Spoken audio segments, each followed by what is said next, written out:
Assalamualaikum warahmatullahi wabarakatuh. Alhamdulillah, bapak-bapak, ibu-ibu yang dicintai Allah. Malam ini saya mencoba untuk mengajak khususnya bagi saya sendiri dan para jamaah yang hadir untuk memahami apa-apa yang ada dalam Quran yang kadang kita itu sadar atau tidak sadar itu malah melanggar yang sudah ditentukan oleh Allah Ta'ala di dalam Quran, sehingga kita dianggap ingkar, melanggar satu ayat, ingkar satu ayat, melanggar 10 ayat, ingkar 10 ayat. Saya mencoba untuk kita semua masyarakat Islam khususnya di Yogyakarta ini memahami apa-apa yang harus kita pahami. Insya Allah saya yakin semua jamaah yang hadir di sini menginginkan apa yang dinamakan masuk surga. Semuanya pasti inginkan, tidak ada yang tidak menginginkan. Nah, salah satu hal kita untuk masuk surga itu adalah patuh terhadap perintah Allah. Perintah Allah yang harus kita patuhi itu ada di dalam Al-Quran yang dilakukan oleh Nabi besar Muhammad SAW yang terangkum di dalam sunnah Nabi. Marilah kita lakukan, kita tambah ketakwaan kita kepada Allah Ta'ala dengan mempelajari Al-Quran, As-Sunnah, kemudian khususnya bagi yang di Indonesia ini membaca tafsirnya, kemudian mengaplikasikan. Disitulah nanti kita satu persatu, ayat demi ayat kita memahami, sehingga kita dianggap oleh Allah Ta'ala itu termasuk muttaqin, orang-orang yang takwa. Kalau ayat per ayat itu kita lakukan satu demi satu, insya Allah kita bisa menjadi orang yang nantinya dimuliakan di hadapan Allah Ta'ala. Amin. Itu yang harus kita cari. Itu yang harus kita peduli kepada firman-firman Allah yang ada dalam Quran. Satu titik kecil kita melakukan kebaikan akan ditulis oleh Allah. Satu titik kecil kita melakukan keburukan akan ditulis oleh Allah lewat atid. Disinilah saya mengajak semua jamaah yang hadir itu untuk memahami. Saya mengajak para jamaah untuk bacalah Quran, bacalah tafsirnya, kemudian lakukan satu ayat setiap saat. Insya Allah itu termasuk amal soleh. Lah kalau amal soleh nanti yang enak kita sendiri. Kenapa? Kalau amal soleh kita besar, janji Allah pasti akan diberikan. Janjinya apa? Ada dalam surat Al-Mu'min ayat 60. Ud'uni astajib lakum. Mohonlah, berdoalah kepadaku dan aku akan kabulkan. Loh. Tapi kenyataannya bagaimana? Kadang kita berdoa sudah sebulan, 2 bulan, setahun kok belum dikabulkan ya. Karena apa? Karena amal kita di hadapan Allah itu kurang. Karena amal yang banyak di hadapan Allah itu amal-amal yang tidak baik. Astaghfirullahaladzim. Contoh bagaimana kita mendidik anak kita menjadi anak yang soleh dan solehah, itu juga kita harus memahami. Kalau kita menginginkan anak kita itu rajin beribadah, niat kita.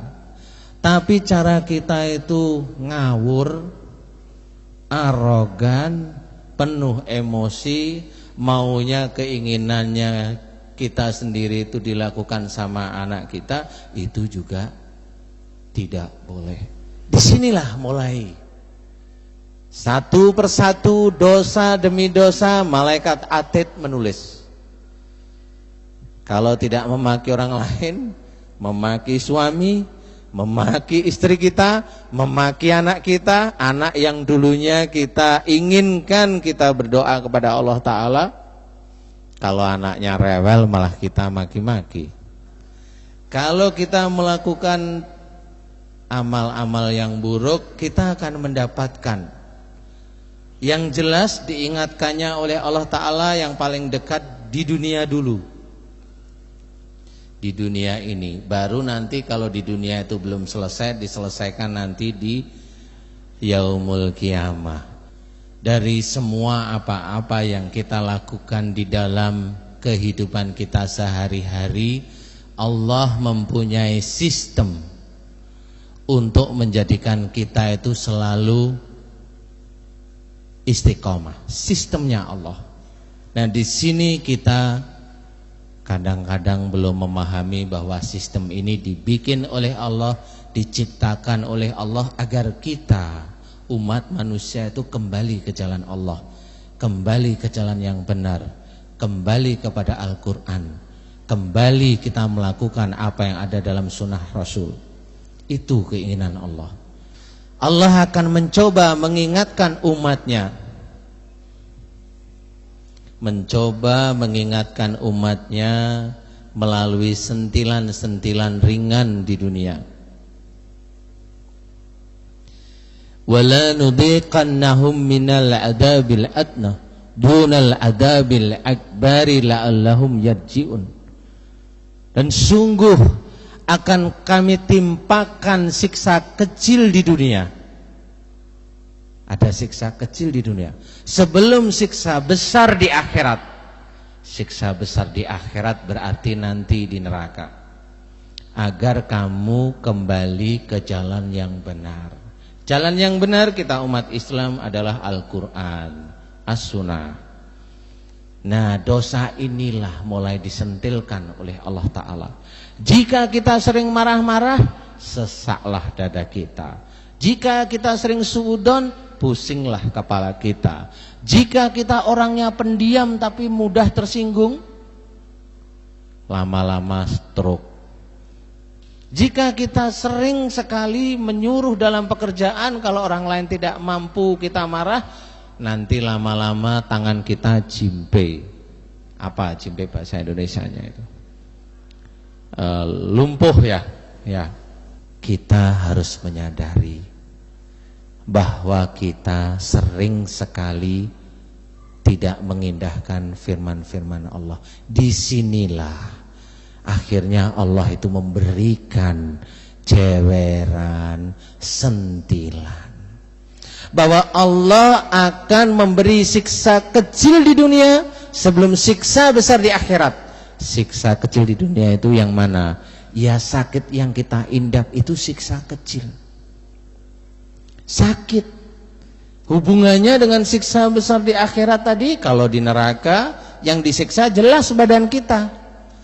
Tidak mungkin tidak di luar badan kita, pasti badan kita. Entah tangan kita diputus, entah lidah kita dipotong, entah mata kita ditusuk, entah telinga kita itu ditusuk. Itu siksa besar nanti di akhirat. Siksa kecil kita di dunia ini yang bagaimana? Sakit, kita rasakan pusing, itu siksa kecil. Kita rasakan stroke, itu siksa kecil masih. Kita rasakan bengkak jantung, kita rasakan liver, kita rasakan kanker, semuanya itu siksa kecil di dunia dari Allah Ta'ala, dari kesalahan dan dosa-dosa kita. Gimana kita melakukan dosa? Allah menganjurkan wa'fu anhum, ya, maka maafkanlah mereka. Oh, itu anjuran dari Allah. Untuk siapa? Untuk kita. Kita yang mana? Kita yang sering baca Quran, kita yang muslim, kita yang mencoba berbakti kepada Allah Ta'ala. Pasti kita yang disuruh. Fa'fu anhum. Maafkanlah mereka. Wastaghfir lahum. Mohonkan ampun mereka kepada Allah. Loh, kalau kita ada masalah, Allah menyuruh kita maafkan. Allah menyuruh kita mendoakan. Tapi kenyataannya bagaimana? Kita malah cari masalah. Kita sering marah, ya, bukan memaafkan. Malah kita sering marah. Dengan istri gak suka marah, dengan suami gak suka ngelempar sandal, dengan anak gak suka nyubit. Saya gak marah, saya hanya nyubit. Nah ya sama aja, sama saja. Inilah sebenarnya dosa dari beberapa. Satu ayat aja belum selesai kita sudah dosa berkali-kali, apalagi yang lain. Ya, dalam firman Allah Ta'ala yang lain juga diceritakan, wa idza khadabahumul jahiluna qalu salama. Jika engkau disapa oleh orang jahil, katakanlah dengan penuh keselamatan. Loh, ini jelas sekali dalam surat Al-Furqan ayat 63. Kita umat Islam, kita yang sering membaca Al-Quran, kita yang sering timpuh sujud, kepala kita di bawah untuk agar kita menjadi orang yang takwa kepada Allah Ta'ala. Kita dianjurkan, jika kita dijahili oleh orang lain, jika kita disapa oleh orang lain, jika kita dinakali oleh orang lain, dijahili istri, dijahili anak, dijahili suami, dijahili teman, katakanlah dengan penuh keselamatan. Maksudnya apa? Doakan. Kita disuruh mendoakan. Ya Allah, saya telah disapa oleh teman saya si A, si Fulan. Aku mohon kepadamu ya Allah, bukalah hatinya, kuncilah mulutnya dari kata-kata yang tidak mengenakkan umatmu yang lain. Dekatkanlah dia kepada orang-orang yang soleh. Cairkan hatinya agar bisa menerima ayat-ayatmu. Jadikanlah dia orang yang nantinya selamat. Itu doa. Dan berapa kali kita tidak mengamalkan firman tersebut? Para jamaah yang hadir, coba kita evaluasi mulai saat ini. Saya yakin semua yang hadir di sini jika membaca istighfar, ya, Astaghfirullahaladzim, ya, dari para jamaah yang hadir, sering tidak pada waktu membaca Astaghfirullahaladzim itu betul-betul sampai ke hati, atau hanya di mulut Astaghfirullahaladzim, Astaghfirullahaladzim, tapi matanya kemana-mana. Nah, ini kita semua yang akan bisa menyadari. Astagfirullah, astagfirullah. Tangannya memang begini, astagfirullah, tapi matanya kemana-mana. Itu tidak fokus. Jadi Allah pun mau menilai kita minta ampun itu, dia minta ampun beneran atau main-main ya? Kali begitu. Nah ini karena tidak fokus, akhirnya kesalahan dan dosa-dosa kita belum bisa diampuni oleh Allah Ta'ala. Kalau dosa-dosa kita belum bisa diampuni oleh Allah Ta'ala, padahal dosa kita itu bejibun banyak sekali. Dari mulut itu, naudzubillahi min dzalik, banyak sekali dari mulut kita, belum dari otak kita, belum kita mendengarkan nasihat orang lain. Kalau kita tidak segolongan, ndak, gitu biasanya. Padahal yang dikatakan benar, yang dikatakan firman Allah, yang diceritakan itu hadis yang sahih, ya. Itu benar, tapi kita menolak karena tidak segolongan. Itu tidak boleh. Telinga kita sudah melakukan dosa. Belum mata kita. Belum ego kita. Ego yang ada di jantung. Makanya kalau orang yang sering egonya tinggi, jantungnya bermasalah. Selalu temperamen, penyempitan pembuluh darah di jantung. Kemudian kalau hatinya kaku, ya nanti Allah akan nyentil di kita itu dengan sakit di hati kita, di lever kita. Apa hubungannya dengan kekakuan kita? Kita yakin bahwa apa yang kita yakini ini benar, padahal yang kita yakinin itu tidak ada dalam firman. Hanya ego kita aja. Itu juga salah. Kita yakini ilmu yang kita cari di dunia ini ya, bukan ilmu Islam ya. Ilmu yang ada di bumi ini, entah itu ilmu fisika atau ilmu apa ya. Itu yakin bahwa itu yang benar begini. Nah, keyakinan itu nanti akan menjadikan Allah itu nyentil kita sehingga kekakuan dalam hati dimunculkan sehingga orang tersebut sakitnya bisa aja kanker hati. Siapapun, jangan, kalau memang tidak ada tuntunan di dalam Al-Quran dan As-Sunnah, jangan itu disikapi benar ya. Itu yang harus kita ketahui, itu yang harus kita sadari, sehingga kita jangan merasa sebagai orang yang paling benar. Tidak boleh, tidak boleh kita itu berbuat aniaya, tidak boleh.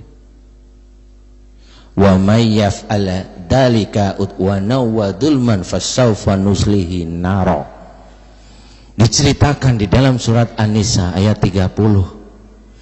Barang siapa yang melanggar hak dan berbuat aniaya, loh ini jelas sekali, siapapun orangnya akan kami masukkan ke dalam neraka jahanam.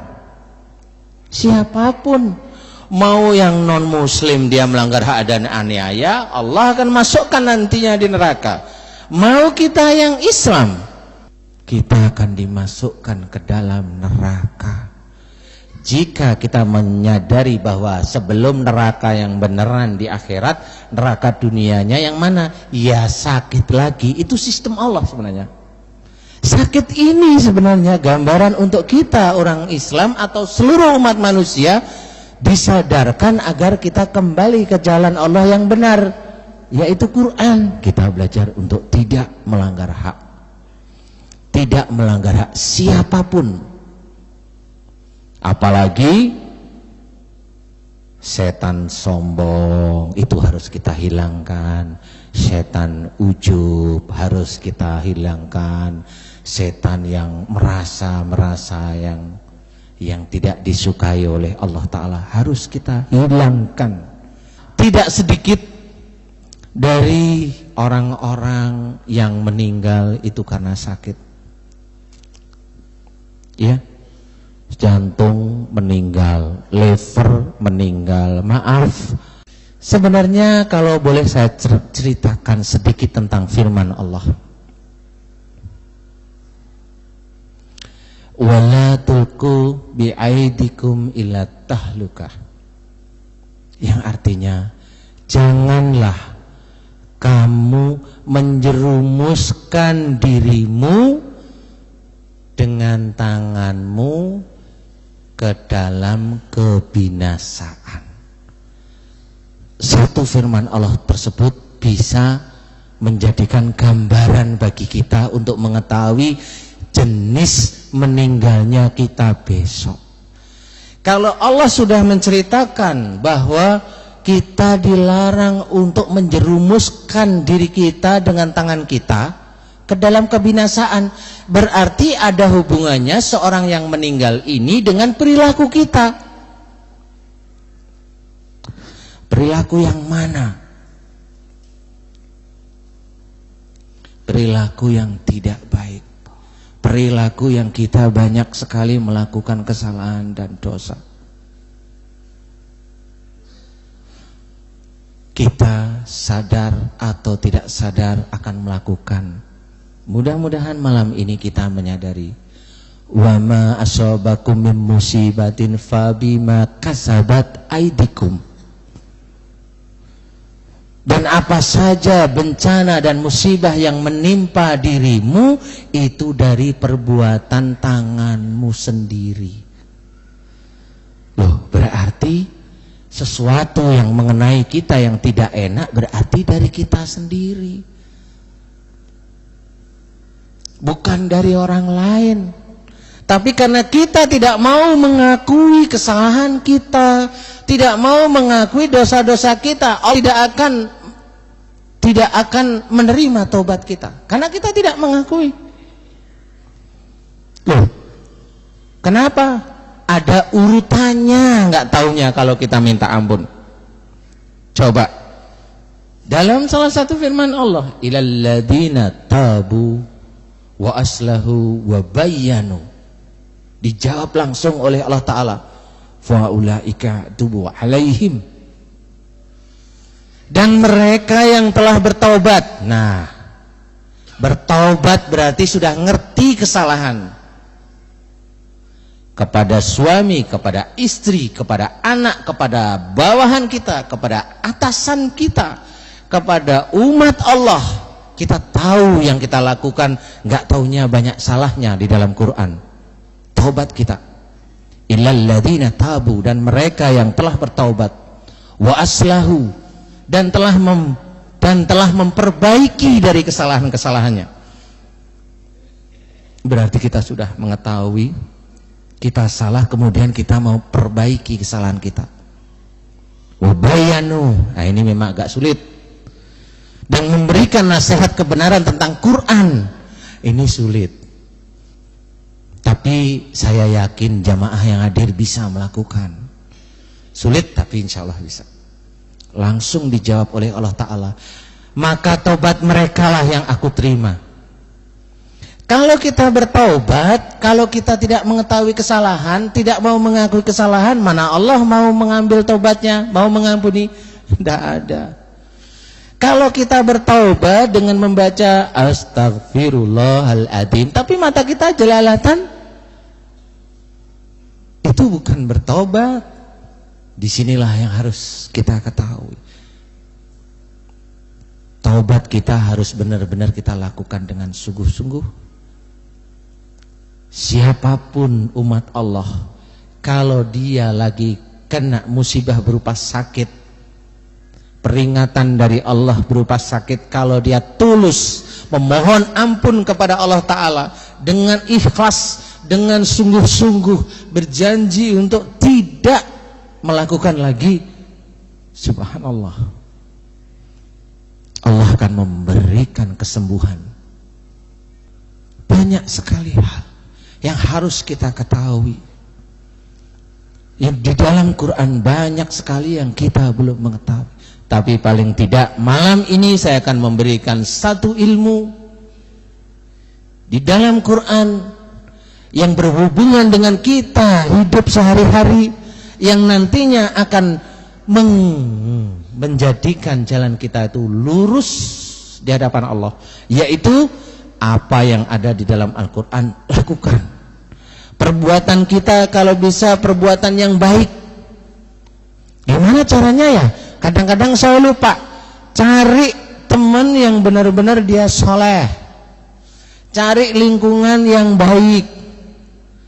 Cari lingkungan yang benar-benar bisa menjaga diri kita dari melakukan sesuatu yang aniaya, yang zalim. Itu harus kita cari. Bagaimana Allah mengajarkan dalam firman-Nya,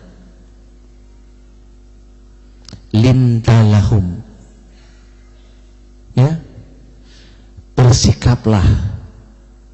Kita disuruh bersikap untuk lemah lembut, untuk berbudi baik. Walau kunta faddan ghalidhal qalbi lan faddu min haulik. Jika engkau bersikap keras, lagi berhati kasar, mereka senantiasa akan menjauhi dari sekitarmu. Itu jelas dari Allah Ta'ala. Kita harus memahami, oh berarti kita disuruh untuk senantiasa ke semua makhluk Allah, semua manusia harus dengan sikap lemah lembut. Jelas sekali firman Allah bahwa kita umat Islam itu memang harus Seperti itu. Makanya Nabi besar kita Muhammad Shallallahu Alaihi Wasallam, beliau itu orangnya lemah lembut, tidak berangasan, Mbak. Beliau sikapnya benar-benar tawadu, rendah hati. Karena beliau termasuk yang sudah kita sepakati adalah Al-Quran yang berjalan. Berarti memang beliau sudah mengaplikasikan Al-Quran. Bagaimana kita yang senantiasa membaca sholawat Nabi, kita harus contoh sifat-sifat beliau. Kita harus contoh sunnah Rasul. Yang kita contoh salah satunya yang paling besar adalah akhlak beliau. Dasarnya akhlak beliau adalah Al-Quran. Banyak sekali. Makanya pada waktu beliau mau meninggal tidak ada sakit. Tapi panas, Ustadz. Panasnya itu bukan karena sakit. Panasnya itu karena didekati malaikat pencabut nyawa. Didatangi Jibril aja badannya tidak enak, menggigil, ketakutan, panas dingin. Itu bukan sakit. Ya memang itulah yang ketemu dengan para malaikat. Ya kalau beliau sudah saatnya Allah mau mengambil, wajar saja badannya anget, bukan sakit. Karena memang Rasul itu adalah contoh yang baik, uswatun hasanah. Kita harus contoh beliau. Salah satu hal, sistem dari yang kita lakukan tidak benar itulah Allah akan nyentil kita, memberikan kita sakit. Jadi saya mencoba untuk memberitahu sakit itu dari perbuatan kita. Kalau kita ingin sembuh, marilah kita minta ampun kepada Allah Ta'ala. Betul. Insya Allah atas izin Allah dan ridho. Ridho karena apa? Karena ngerti. Salahnya ngerti. Minta ampun itu jelas. Insya Allah Allah ridho. Apapun masalahnya, tidak cuma sakit, termasuk bagaimana kita mencari rezeki. Semua umat Islam yang betul-betul taat kepada perintah Allah, saya berani jamin tidak ada yang sakit. Saya berani jamin. Jaminannya kenapa? Kalau amal soleh itu adalah melakukan apa yang ada dalam Quran, kan betul ya? Kalau semua apa yang ada di dalam Al-Quran dilakukan, pasti Allah sudah berjanjinya akan dikabulkan. Mohonlah kamu kepadaku dan aku akan kabulkan. Kalau kita itu sakit sebentar, kita mohon kepada Allah, ya Allah ampuni saya jika saya sering melakukan kesalahan dan dosa, sehingga engkau beri saya peringatan lewat sakitmu. Sembuhkanlah saya ya Allah dari penyakitku. Mudah-mudahan dengan sembuhnya penyakitku aku lebih sujud kepadamu. Insya Allah langsung cepat sembuhnya. Dan banyak dari jamaah yang sudah mencoba untuk memahami yang dari sakit, enggak cuma pusing, dari mulai kanker, alhamdulillah banyak yang sembuh. Bagaimana dengan kita? Para hadirin yang hadir di sini, saya yakin dan saya sangat pasti bahwa yang hadir di sini menginginkan ridha Allah dalam setiap pekerjaan yang kita lakukan. Tapi ridha Allah itu juga harus apa-apa yang kita lakukan itu ngikutin apa yang ada di dalam sunnah Rasul dan juga apa yang ada di dalam Al-Quran. Insya Allah itu sudah jaminan masuk surga. Semua masalah, kalau kita menjadi orang yang mutakin, ya orang yang takwa, maksud saya, insya Allah doa kita akan dikabulkan. Apapun